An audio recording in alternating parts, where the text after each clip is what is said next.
Hello everyone, welcome to the live session. तो अब हम देखने वाले हैं एनसीईआरटी हिस्ट्री क्लास 9 का चैप्टर नंबर 2, जो कि है socialism in Europe and the Russian revolution. तो शुरू करते हैं हमारा आज का chapter, the age of social change. In the previous chapter, you read about the powerful ideas of freedom and equality that circulated in Europe after the French Revolution. The French Revolution opened up the possibility of creating a dramatic change in the way in which society was structured. As you have read, before the 18th century, society was broadly divided into estates and orders, and it was aristocracy and church which controlled economic and social power. Suddenly, after the revolution, it seemed possible to change this. In many parts of the world, including Europe and Asia, new ideas about individual rights and who controlled social power began to be discussed. In India, Raja Ram Mohan Roy and de Rosio talked of the significance of the French Revolution, and many others debated the ideas of post revolutionary Europe. The developments in the colonies in turn reshaped these ideas of societal changes. Not everyone in Europe, however, wanted a complete transformation of society. Responses varied from those who accepted that some change was necessary but wished for a gradual shift, to those who wanted to restructure society radically. Some were conservatives, others were liberals or radicals. What did these terms really mean in the context of the time? What separated these strands of politics and what linked them together? We must remember that these terms do not mean the same thing in all contexts or at all times. We will look briefly at some of the important political traditions of the 19th century and see how they influenced change. Then we will focus on one historical event in which there was an attempt at a radical transformation of society. Through the revolution in Russia, socialism became one of the most significant and powerful ideas to shape society in the 20th century. Liberals, radicals, and conservatives. One of the groups which looked to change society were the liberals. Liberals wanted a nation which tolerated all religions. We should remember that at this time European states usually discriminated in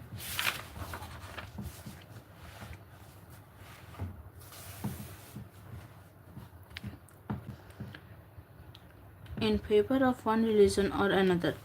Britain favored the Church of England, Austria, and Spain favored the Catholic Church. Liberals also opposed the uncontrolled power of dynastic rulers. They wanted to safeguard the rights of individuals against governments.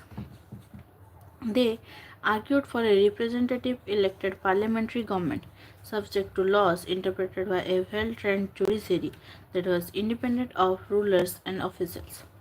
However, they were not Democrats. They did not believe in universal adult franchise, that is, the right of every citizen to vote. They felt men of property mainly should have the vote. They also did not want the vote for women. In contrast, radicals wanted a nation in which government was based on majority of a country's population. Many supported women's suffragette movements. Suffragette movement, a movement to give women the right to vote. Unlike liberals, they opposed the privileges of great landowners and wealthy factory owners. They were not against the existence of private property but disliked concentration of property in the hands of a few. Conservatives were opposed to radicals and liberals. After the French Revolution, however, even conservatives had opened their minds to need for change. Earlier in the 18th century, conservatives had been generally opposed to the idea of change.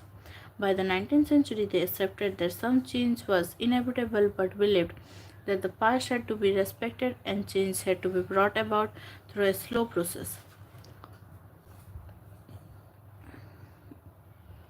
Such differing ideas about societal change clashed during the social and political turmoil that followed the French Revolution. The various attempts at revolution and national transformation in the 19th century helped define both the limits and potential of these political tendencies. industrial society and social change. These political trends were signs of a new time. It was a time of profound social and economic changes. It was a time when new cities came up and new industrialized regions developed. Railways expanded and the Industrial Revolution occurred. Industrialization brought men, women, and children to factories. Work hours were often long and wages were poor. Unemployment was common, particularly during times of low demand for industrial goods.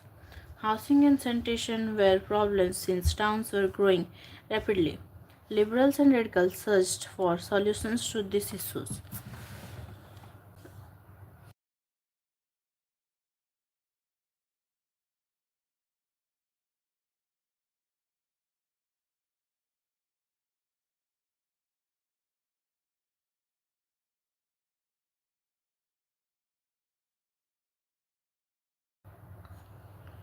Almost all industries were the property of individuals.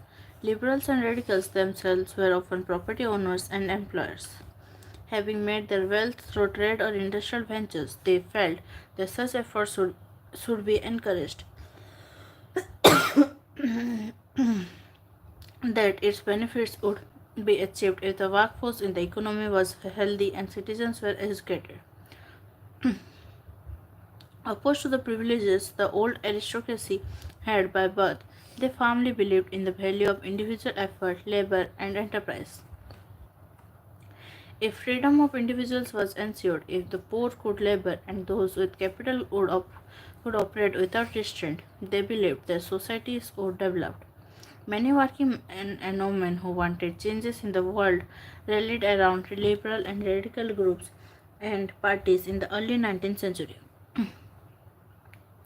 Some nationalists, liberals, and radicals wanted revolution to put an end to the kind of government established in Europe in 1815. In France, Italy, Germany, and Russia, they became revolutionaries and worked to overthrow existing monarchs. Nationalists talked of revolution that would create nations where all citizens would have equal rights. After 1815, Giuseppe Mazzini, an Italian nationalist, conspired with others to achieve this in Italy. Nationalists elsewhere, including India, read his writings. The coming of socialism to Europe. Perhaps one of the most far reaching visions of how society should be structured was socialism. By the mid 19th century in Europe, socialism was a well known body of ideas that attracted widespread attention. Socialists were against private property and saw it as the root of all social ills of the time. Why? Individuals owned the property that gave employment, but the proprietors were concerned only with personal gain and not with the welfare of those who made the property productive. So, if society as a whole rather than single individuals controlled property, more attention would be paid to collective social interest. Socialists wanted this change and campaigned for it. How could a society without property operate? What would be the basis of socialist society? Socialists had different visions of the future. Some believed in the idea of cooperatives. Robert Owen, a leading English manufacturer, sought to build a cooperative community called New Harmony in Indiana, USA. Other socialists felt that cooperatives could not be built on a wide scale only through individual initiative. They demanded that governments encourage cooperatives. In France, for instance, Louis Blanc wanted the government to encourage cooperatives and replace capitalist enterprises. These cooperatives were to be associations of people who produced goods together and divided the profits according to the work done by members. Karl Marx and Friedrich Engels added other ideas to this body of arguments. Marx argued that individual society was capitalist, industrial society was capitalist. Capitalists owned the capital invested in factories, and the profit of capitalists was produced by workers. The condition of workers could not improve as long as this profit was accumulated by private capitalists. Workers had to overthrow capitalism and the rule of private property. Marx believed that to free themselves from capitalist exploitation, workers had to construct a radically socialist society where all property was socially controlled. This would be a communist society. He was convinced that workers would triumph in their conflict with capitalists. A communist society was the natural society of the future.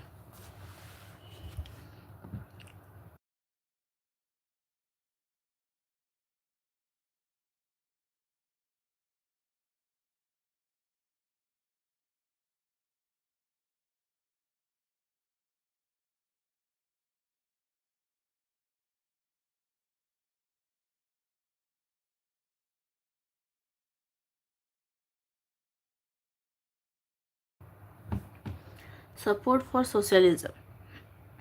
By the 1870s, socialist ideas spread through Europe. To coordinate their efforts, socialists formed an international body, namely the Second International. Workers in England and Germany began forming associations to fight for better living and working conditions. They set up funds to help members in times of distress and demanded a reduction of working hours and the right to vote. In Germany, this association worked closely with the Social Democratic Party (SPD) and helped it win parliamentary seats. By 1905, socialists and trade unionists formed a Labour Party in Britain and a Socialist Party in France. However, till 1914, socialists never succeeded in forming a government in Europe. Represented by strong figures in parliamentary politics, their ideas did save legislation, but governments continued to be run by conservatives, liberals, and radicals.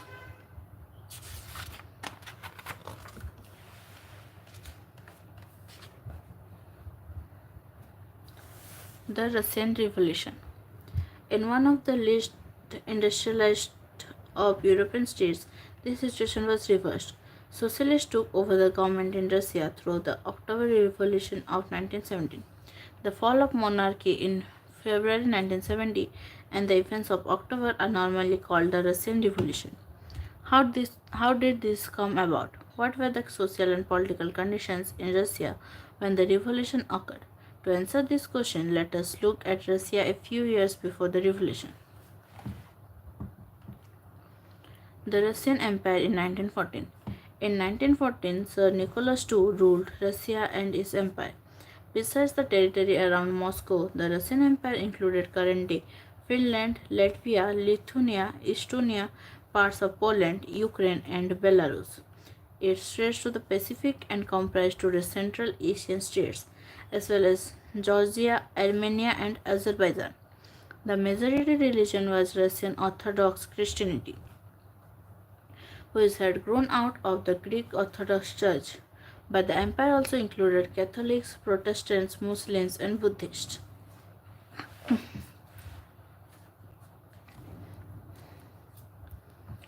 Economy and society. At the beginning of the 20th century, the vast majority of Russia's people were agriculturists. About 85% of the Russian Empire's population earned their living from agriculture. This proportion was higher than in most European countries. For instance, in France and Germany, the proportion was between 40% and 50%. In the empire, cultivators produced for the market as well as for their own needs, and Russia was a major exporter of grain. Industry was found in pockets. Prominent industrial areas were St. Petersburg and Moscow. Craftsmen undertook much of the production, but large factories existed alongside craft workshops. Many factories were set up in the 1890s when Russia's railway network was extended and foreign investment in industry increased. Coal production doubled and iron and steel output quadrupled. By 1900s, in some areas, factory workers and craftsmen were almost equal in number.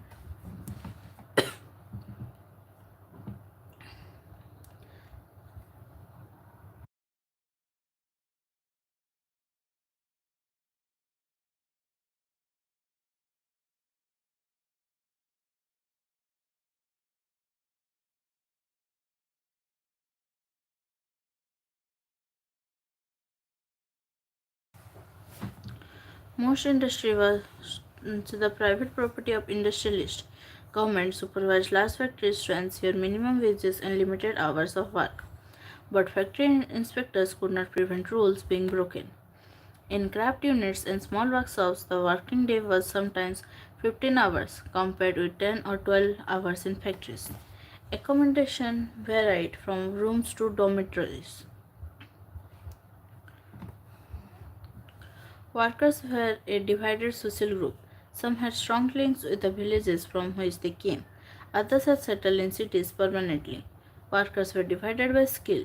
A metal worker of St. Petersburg recalled metal workers considered themselves aristocrat among other workers. Their occupation demanded more training and skill. Women made up 31% of the factory labor force by 1914, but they were paid less than men, between half and three quarters of a man's wage. Divisions among workers showed themselves in dress and manners too. Some workers formed associations to help members in times of unemployment or financial hardships, but such associations were few. Despite divisions, workers did unite to stop work when they disagreed with employers about dismissals or work conditions.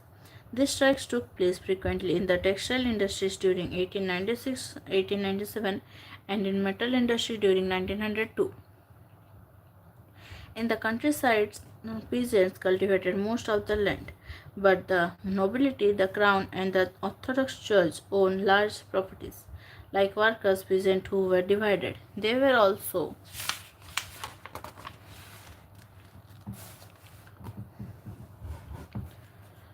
deeply religious, but except in a few cases, they had no respect for the nobility. Nobles got their powers and position through their services to the Sir, not through local popularity. This was unlike France, where during the French Revolution in Brittany, peasants respected nobles and fought for them. In Russia, peasants wanted the land of the nobles to be given to them. Frequently, they refused to pay rent and even murdered landlords. In 1902, this occurred on a large scale in South Russia, and in 1905, such incidents took place all over Russia. Russian peasants were different from other European peasants in another way. They pooled their land together periodically and their commune mere divided it according to the needs of individual families.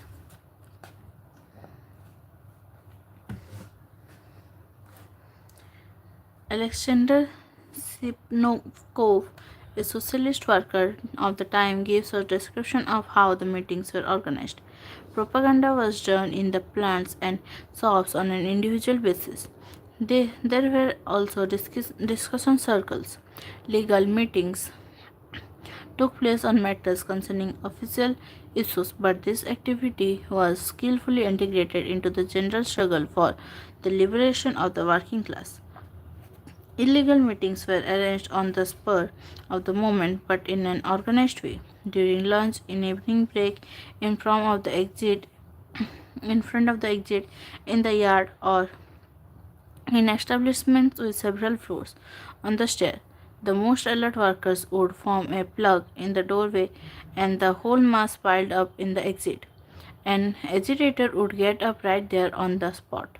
Management would contact the police on the telephone, but the speeches would have already been made and the necessary decision taken by the time they arrived.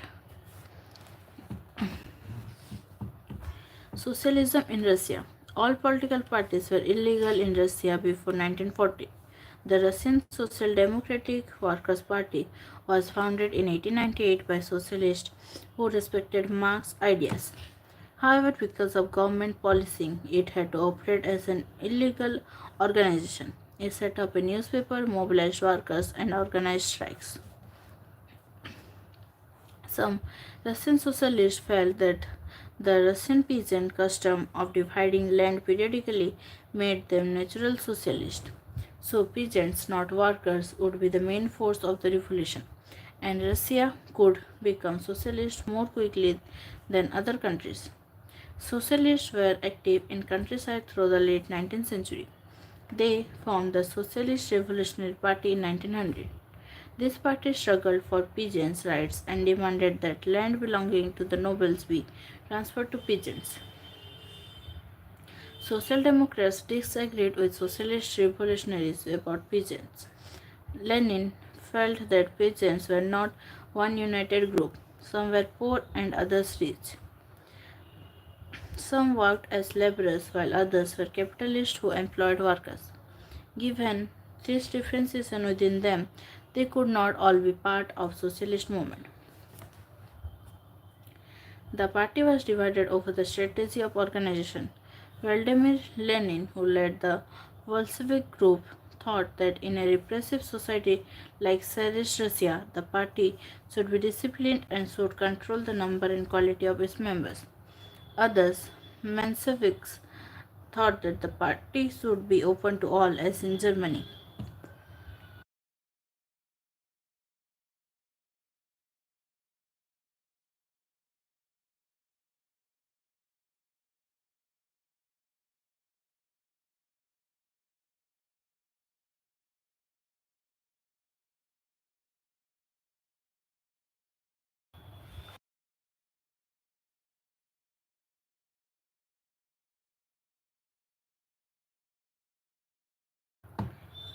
A turbulent time, the 1905 revolution.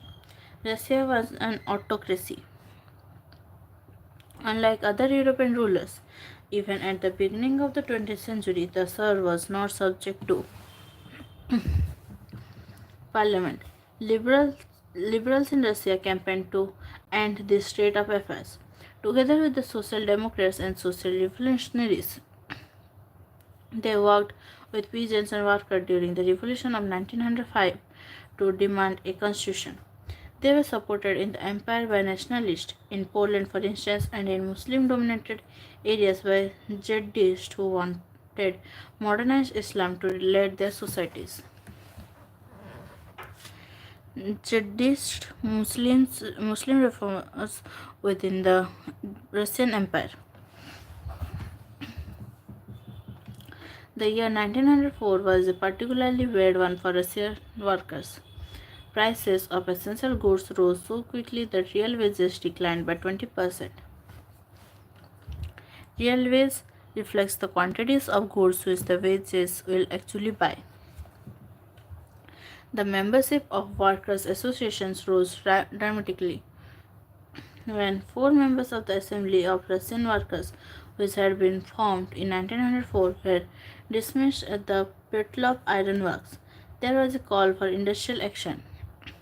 Over the next few days, over 11 110,000 workers in Petersburg went on strike demanding a reduction in the working day to 8 hours, an increase in wages, and improvement in working conditions.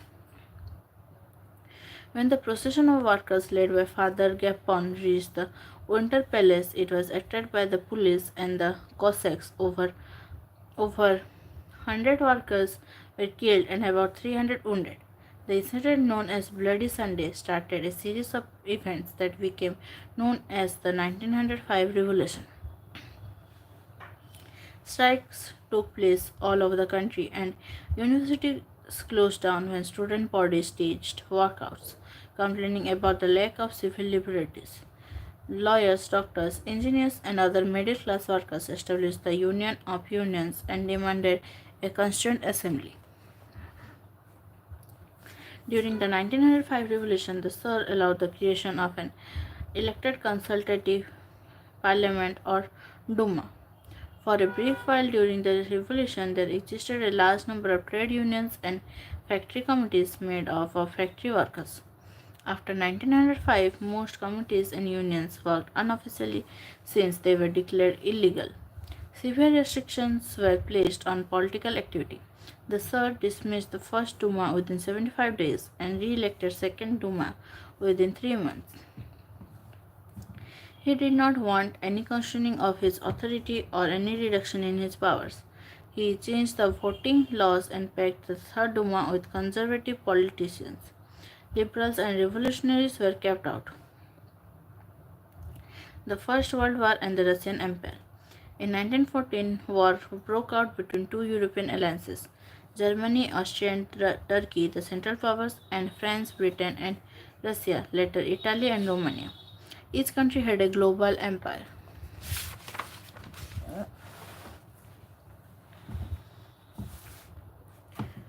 And the war was fought outside Europe as well as in Europe. This was the First World War. In Russia, the war was initially popular and people rallied around Tsar Nicholas II. As the war continued, though, the Tsar refused to consult the main parties in the Duma. Support wore thin. Anti-German sentiments ran high, as can be seen in the renaming of St. Petersburg, a German name as Petrograd. The Syrian Alexander's German origins and poor advisors, especially a monk called Rasputin, made the autocracy unpopular. The First World War on the Eastern Front differed from that on the Western Front. In the West, armies fought from trenches stretched along Eastern fronts. In the East, armies moved a good deal and fought battles, leaving large casualties. Defeats were shocking and demoralizing. Russia's armies lost badly in Germany and Austria between 1914 and 1916. There were over 7 million casualties by 1917. As they retreated, the Russian army destroyed crops and buildings to prevent the enemy from being able to live off the land. The destruction of crops and buildings led to over 3 million refugees in Russia. The situation discredited the government and the Tsar. Soldiers did not wish to fight such a war. The war also had a severe impact on industry. Russia's own industries were few in number and the country was cut off from other suppliers of industrial goods by German control of the Baltic Sea. Industrial equipment disintegrated more rapidly in Russia than elsewhere in Europe.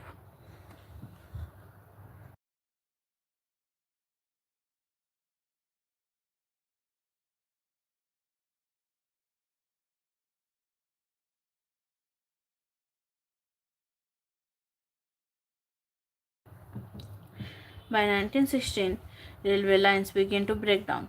Able-bodied men were called up to the war. As a result, there were labor shortages, and small workshops producing essentials were shut down. Large supplies of grain were sent to feed the army. For the people in the cities, bread and flour became scarce. By the winter of 1916, riots at bread shops were common. The February Revolution in Petrograd. In the winter of 1917, conditions in the capital Petrograd were grim. The layout of the city seemed to emphasize the divisions among the people. The workers' quarters and factories were located on the right bank of the river Neva. On the left bank were the fashionable areas, the Winter Palace, and official buildings, including the palace where the Duma met. In February 1917, food shortages were deeply felt in the workers' quarters. The winter was very cold. There had been exceptional frost and heavy snow. Parliamentarians wishing to preserve elected government were opposed to the Tsar's desire to dissolve the Duma. On 22 February, a lockout took place at a factory on the right bank. The next day, workers in 50 factories called a strike in sympathy. In many factories, women led the way to strike. This came to be called the International Women's Day. Demonstrating workers crossed from the factory quarters to the center of the capital, the Nevsky Prospect. At this stage, no political party was actively organizing the movement. As the fashionable quarters and official buildings were surrounded by workers, the government imposed a curfew. Demonstrators dispersed by the evening, but they came back on the 24th and 25th. The government called out the cavalry and police to keep an eye on them. On Sunday, 25 February, the government suspended the Duma. Politicians spoke out against the measure. Demonstrators returned in force to the streets of the left bank on the 26th. On the 27th, the police headquarters were ransacked. The streets thronged with people raising slogans about great wages, better hours, and democracy. The government tried to control the situation and called out the cavalry once again. However, the cavalry refused to fire on the demonstrators.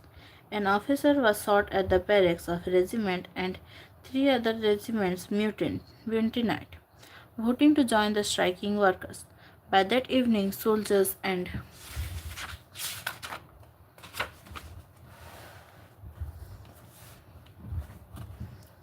striking workers had gathered to form a Soviet or council in the same building as the Duma met. This was the Petrograd Soviet. The very next day, a delegation went to see the Tsar. Military commanders advised him to abdicate. He followed their advice and abdicated on 2 March. Soviet leaders and Duma leaders formed a provisional government to run the country.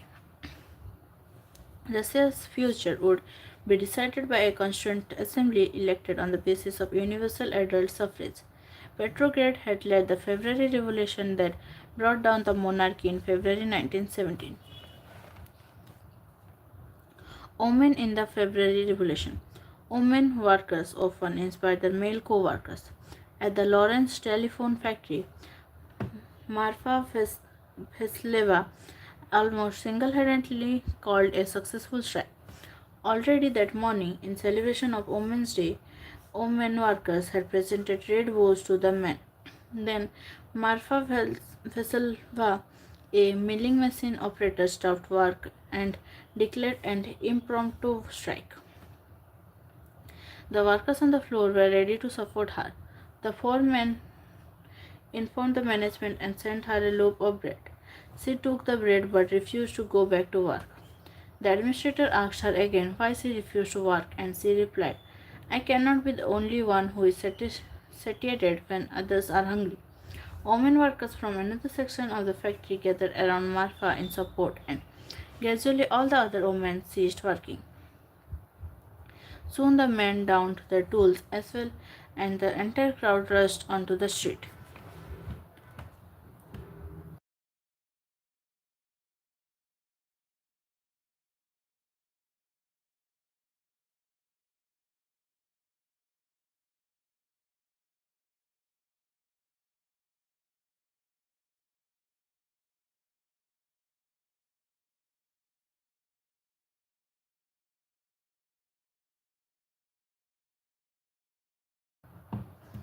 After February, army officials, landowners, and industrialists were influential in the provincial government, but the liberals as well as socialists among them worked towards an elected government. Restrictions on public meetings and associations were removed. Soviets like the Petrograd Soviet were set up everywhere, though no common system of election was followed. In April 1917, the Bolshevik leader Vladimir Lenin returned to Russia from his exile. He and the Bolsheviks had opposed the war since 1914. Now he felt it was time for Soviets to take over power. He declared that the war be brought to a close, land be transferred to the peasants, and banks be nationalized. These three demands were Lenin's April thesis. He also argued that the Bolshevik Party rename itself the Communist Party to indicate its new radical aims. Many others in the Bolshevik Party were initially surprised by the April thesis.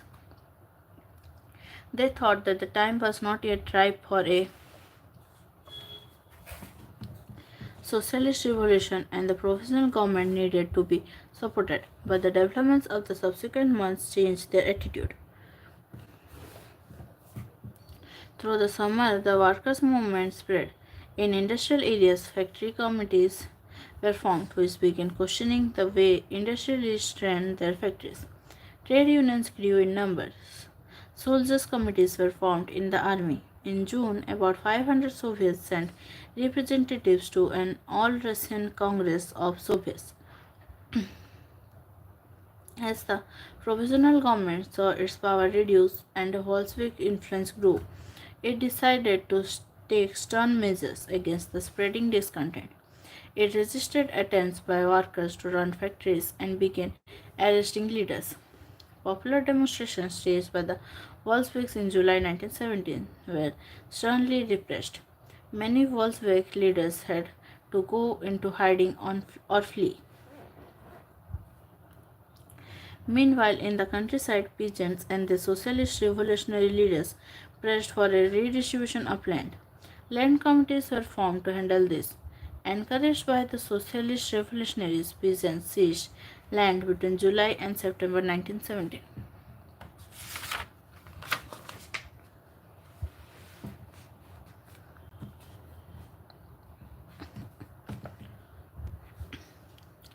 The Revolution of October 1917. At the conflict between the provincial government and the Bolsheviks grew, Lenin feared the provincial government would set up a dictatorship. In September, he began discussions for an uprising against the government. Bolshevik supporters in the army, Soviets, and factories were brought together. On 16 October 1917, Lenin persuaded the Petrograd Soviet and the Bolshevik Party to agree to a socialist seizure of power. A military revolutionary committee was appointed by the Soviet under Leon Trotsky to organize the seizure. The date of the event was kept a secret. The uprising began on 24 October. Sensing trouble, Prime Minister Kerensky had left the city to summon troops. At dawn, military men loyal to the government seized the buildings of two Bolshevik newspapers. Pro-government troops were sent to take over telephone and telegraph offices and protect the Winter Palace. In a swift response, the Military Revolutionary Committee ordered its supporters to seize government offices and arrest ministers. Late in the day, the ships Aurora sailed the Winter Palace. Other vessels sailed down the Neva and took over various military points. By nightfall, the city was under the committee's control and the ministers had surrendered. At a meeting of the All Russian Congress of Soviets in Petrograd, the majority approved the Bolshevik action. Uprisings took place in other cities. There was heavy fighting, especially in Moscow, but by December, the Bolsheviks controlled the Moscow Petrograd area.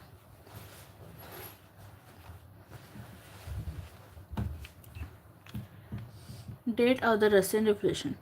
Russia followed the Julian calendar until 1 February 1918. The country then changed to the Georgian calendar, which is followed everywhere today. The Georgian dates are 13 days ahead of the Julian dates. So, by our calendar, the February Revolution took place on 12th March and the October Revolution took place on 7th November.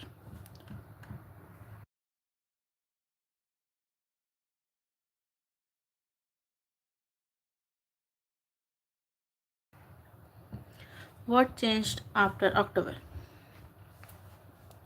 The Bolsheviks were totally opposed to private property. Most industries and banks were nationalized in November 1917. This meant that the government took over ownership and management. Land was declared social property and peasants were allowed to seize the land of the nobility.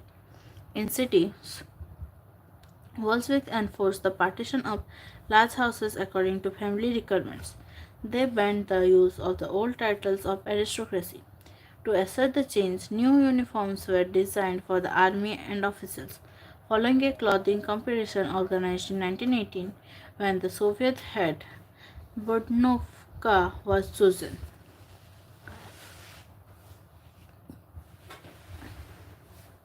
The Bolshevik Party was renamed the Russian Communist Party, Bolshevik. In November 1917, the Bolsheviks conducted the election to the Constituent Assembly, but they failed to gain majority support. In January 1918, the Assembly rejected Bolshevik measures and Lenin dismissed the Assembly.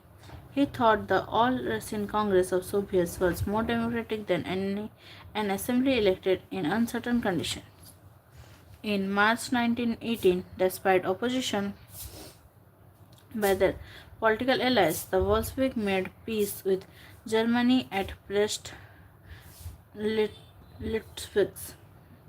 In the years that followed, the Bolshevik became the only party to participate in the elections to the All-Russian Congress of Soviets, which became the parliament of the country. Russia became a one-party state. Trade unions were kept under party control. The secret police called the Cheka first and later OGPU and NKVD punished those who criticized the Bolsheviks. Many young writers and artists rallied to the party because it stood for socialism and for change. After October 1917, this led to experiments in the arts and architecture, but many became disillusioned because of the censorship the party encouraged.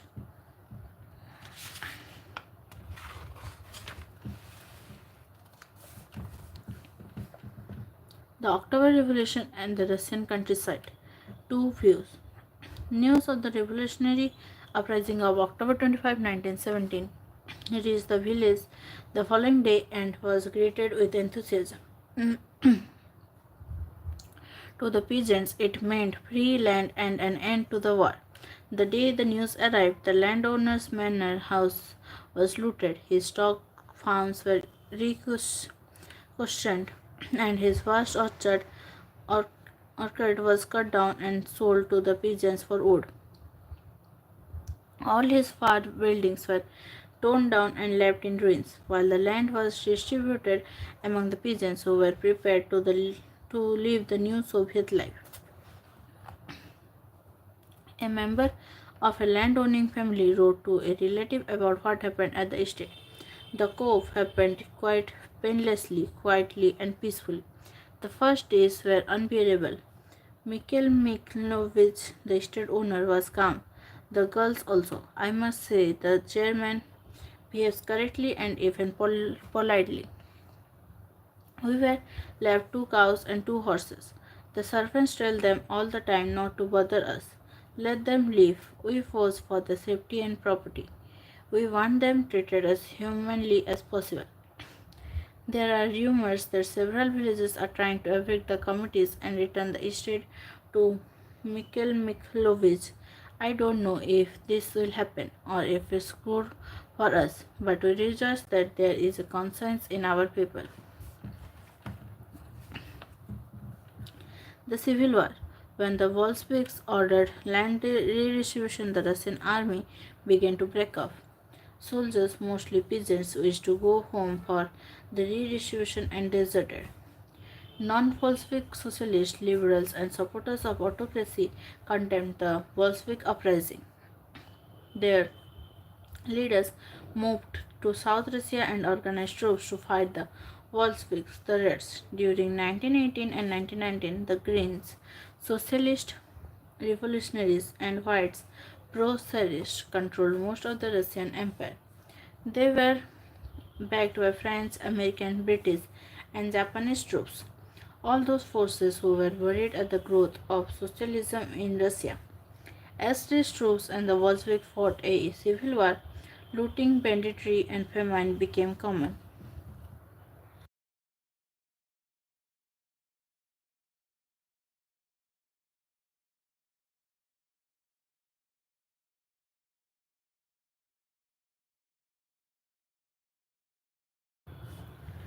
Supporters of private property among whites took harsh steps with peasants who had seized land. Such action led to the loss of popular support for the non-Bolsheviks. By January 1920, the Bolsheviks controlled most of the former Russian Empire. They succeeded due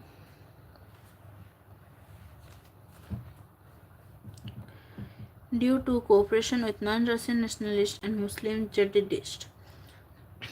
Cooperation did not work where Russian colonists themselves turned Bolshevik. In Khiva, in Central Asia, Bolshevik colonists brutally massacred local nationalists in the name of defending socialism. In this situation, many were confused about what the Bolshevik government represented.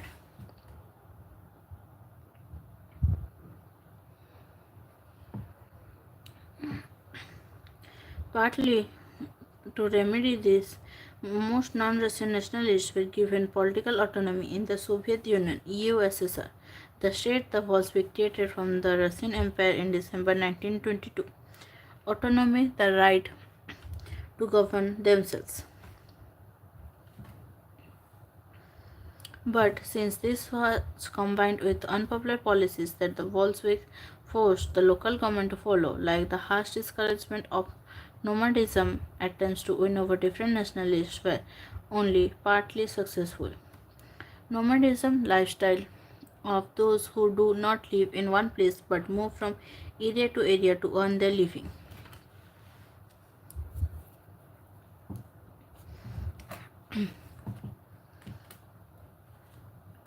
Central Asia of the October Revolution. Two views. M.N. Roy was an Indian revolutionary, a founder of the Mexican Communist Party and a prominent Comintern leader in India, China, and Europe. He was in Central Asia at the time of the Civil War in the 1920s. He wrote, "The chieftain was a benevolent old man. He attended a youth who spoke Russian. He had heard of the revolution which had overthrown the Tsar and driven away the generals who conquered the homeland of the Kirghiz. So the revolution meant that the Kirghiz were master of their home again. Long live the revolution," shouted the Kirghiz youth, who seemed to be a born Bolshevik. The whole tribe joined.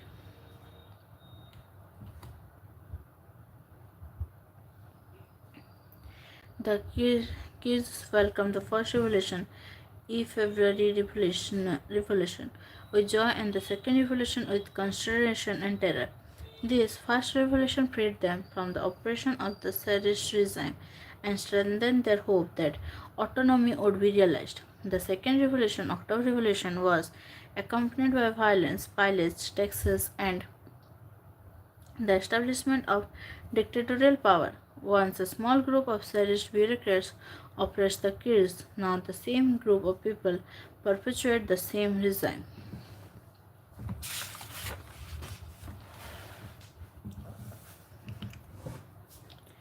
Making a socialist society. During the Civil War, the Bolsheviks kept industries and banks nationalized. They permitted peasants to cultivate the land that had been socialized. Bolsheviks used confiscated land to demonstrate what collective work could be. A process of centralized planning was introduced. Officials assessed how the economy could work and set targets for a 5-year period. On this basis, they made the 5-year plans. The government fixed all prices to promote industrial growth during the first two plans. Socialist cultivation in a village in the Ukraine. A commune was set up using two confiscated farms as a base.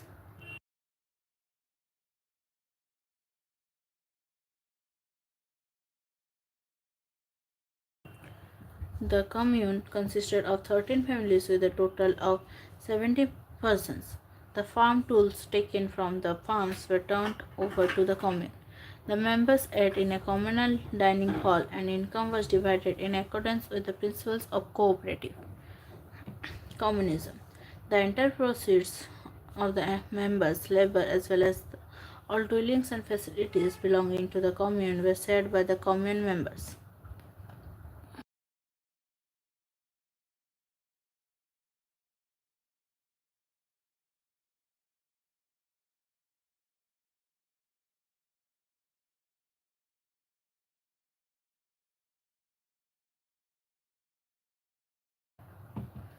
Nineteen 27 to 1932 and 1933 to 1938. Centralized planning led to economic growth. Industrial production increased between 1929 and 1933 by 100% in the case of oil, coal, and steel. New factory cities came into being. However, rapid construction led to poor working conditions. In the city of Magnitogorsk, the construction of a steel plant was achieved in 3 years. Workers lived hard lives, and the result was 550 stoppages of work in the first year alone. In living quarters in the winter time at 40 degrees below, people had to climb down from the fourth floor and dash across the street in order to go to the toilet. An extended schooling system developed and arrangements were made for factory workers and peasants to enter universities. Creches were established in factories for the children of women workers. Cheap public health care was provided. Model living quarters were set up for workers. The effect of all this was uneven, though, since government resources were limited.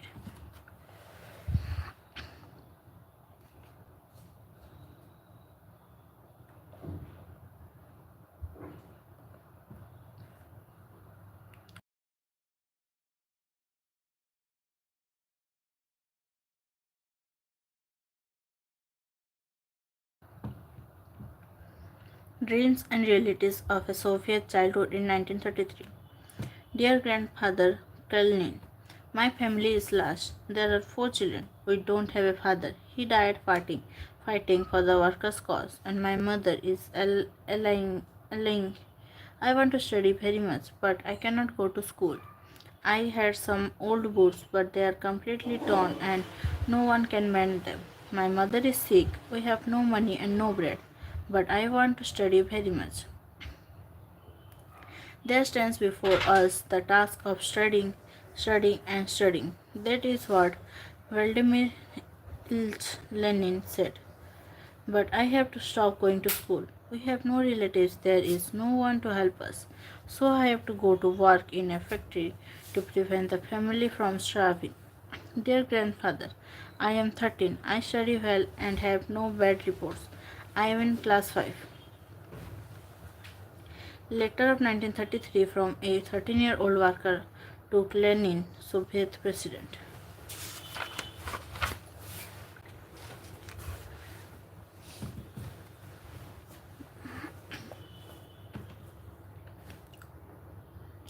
Stalinism and collectivization.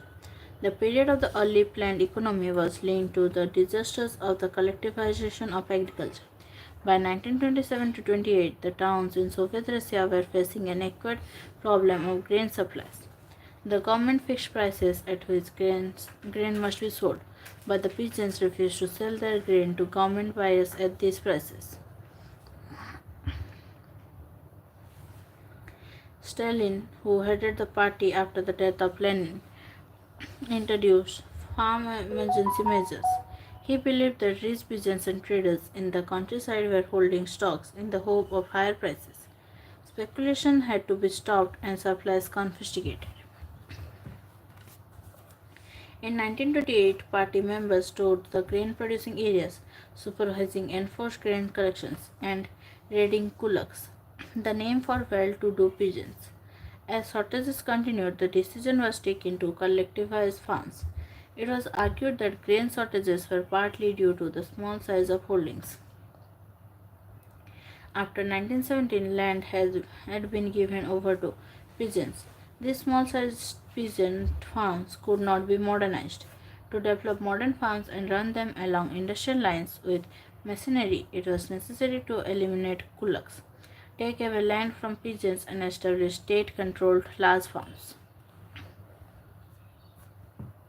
What followed was Stalin's collectivization program. From 1929, the party forced all peasants to cultivate in collective farms, kolkhoz. The bulk of land and implements were transferred to the ownership of collective farms. Peasants worked on the land, and the kolkhoz profit was shared. Enraged peasants resisted the authorities and destroyed their livestock. Between 1929 and 1931, the number of cattle fell by one third. Those who resisted collectivization were severely punished. Many were deported and exiled.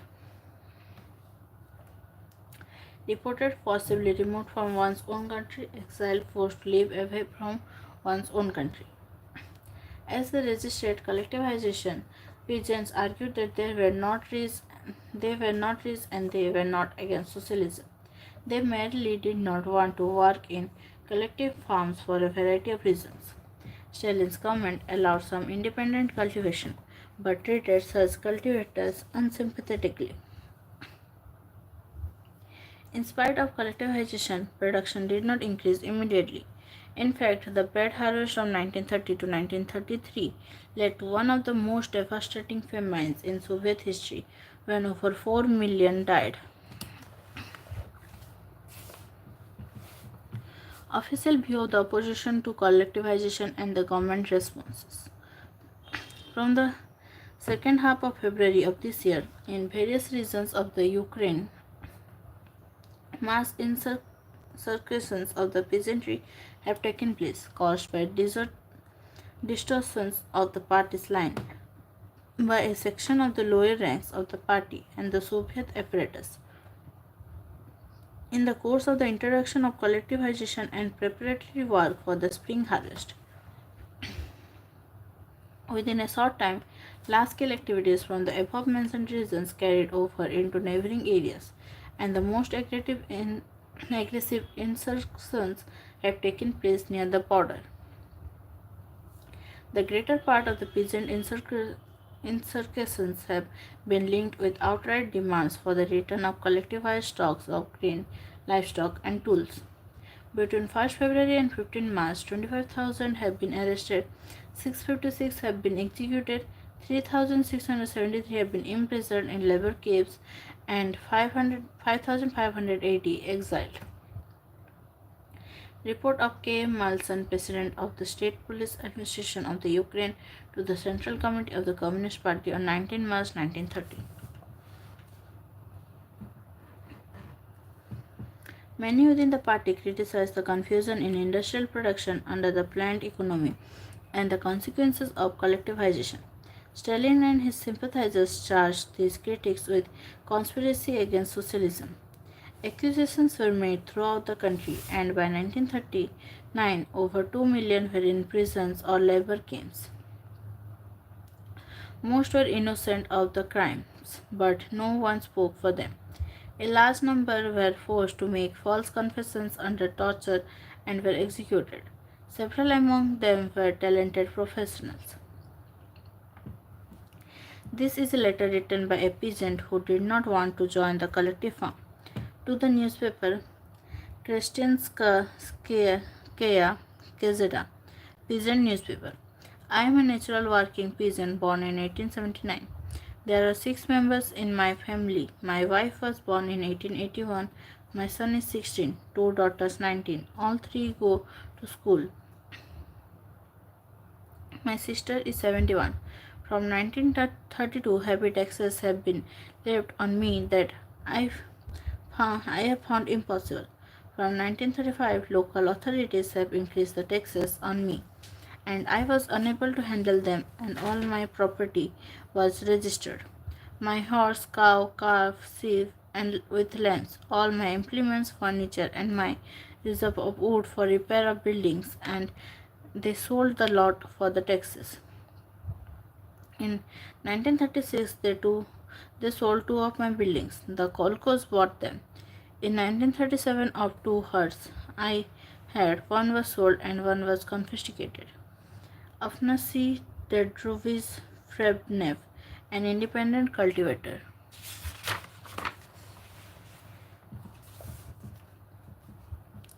The global influence of the Russian Revolution and the USSR.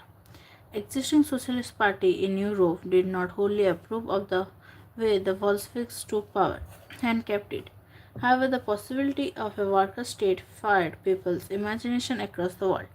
In many countries, communist parties were formed, like the Communist Party of Great Britain. The Bolsheviks encouraged colonial peoples to follow their experiment. Many non-Russians from outside the USSR participated in the Conference of the Peoples of the East 1920, and the Bolshevik founded Comintern, an international union of pro-Bolshevik Socialist Party.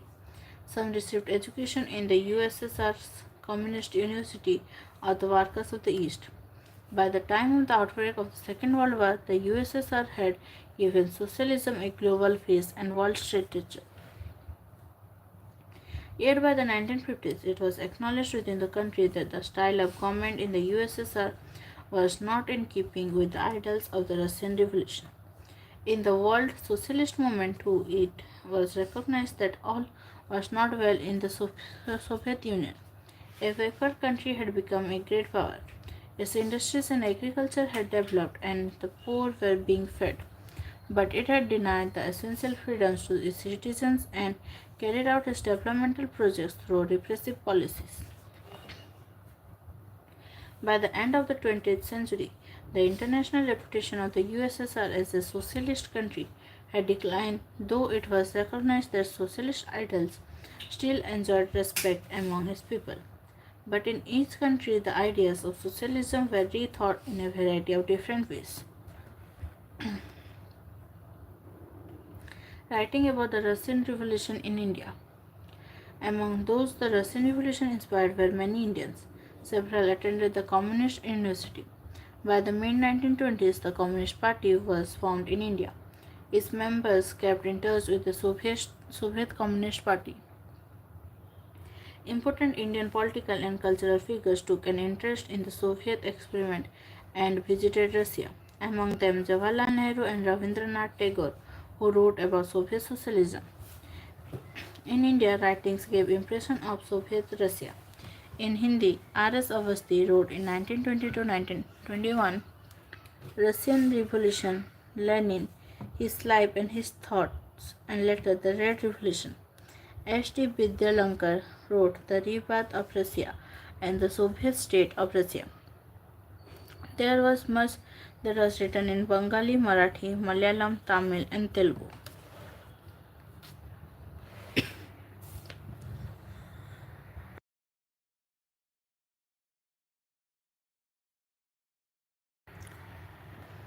An Indian arrives in Soviet Russia in 1920. For the first time in our lives, we were seeing Europeans mixing freely with Asians. On seeing the Russians mingling freely with the rest of the people of the country, we were convinced that we had come to a land of real equality. We saw freedom in its true light. In spite of their poverty imposed by the counter-revolutionaries and the imperialists, the people were more jovial and satisfied than ever before. The revolution had instilled confidence and fearlessness in them. The real brotherhood of mankind would be seen here, among these people of 50 different nationalists. No barriers of caste or religion hindered them from mixing freely with one another. Every soul was transformed into an orator. One could see a worker, a peasant, or a soldier arguing like a professional lecturer. Shaukat Usmani, Historic Trips of a Revolutionary. Rabindranath Tagore wrote from Russia in 1930. Moscow appears much less clean than the other European capitals. None of those hurrying along the streets look smart. The whole place belongs to the workers. Here the masses have not in the least been put in the shade by the gentlemen. Those who lived in the background for ages have come forward in the open today. I thought of the peasants and workers in my own country. It all seemed like the work of the genie in the Arabian Nights. Here, only a decade ago, they were as illiterate, helpless, and hungry as our own masses. Who could be more astonished than an unfortunate Indian like myself to see how they had removed the mountain of ignorance and helplessness in these few years?